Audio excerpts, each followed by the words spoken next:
Pak, ini kan awalnya dipegang sama dokter internisnya, mau dikonseling ke dokter bedahnya. Nah, dari keluarga tadi sempat ke administrasi, katanya dia sekian, ya udah ditelepon orang tuanya di Pemalang, ya udah kita bawa ke Pemalang aja. Tapi saya usulnya nunggu dokter bedahnya lihat dulu, periksa dulu. Itu usul saya tadi, jangan langsung pulang. Gitu. Soalnya kan tadi udah ini putusin jangan pulang, suruh dokter bedahnya cek lagi. Ini lu sudah cek lagi, terusin konsul aja. Dulu, Konsul dokter dulu bedahnya aja. lihat dulu, periksa salahnya apa. Ya, konsulnya sekalian. Nanti kita urus. Sini kita urus sampai Tarakan. makasih Di sini. Bapak.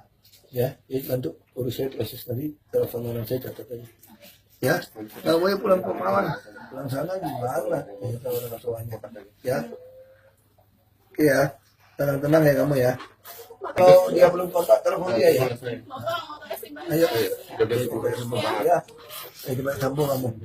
Ya, Bapak, makasih banyak. ya.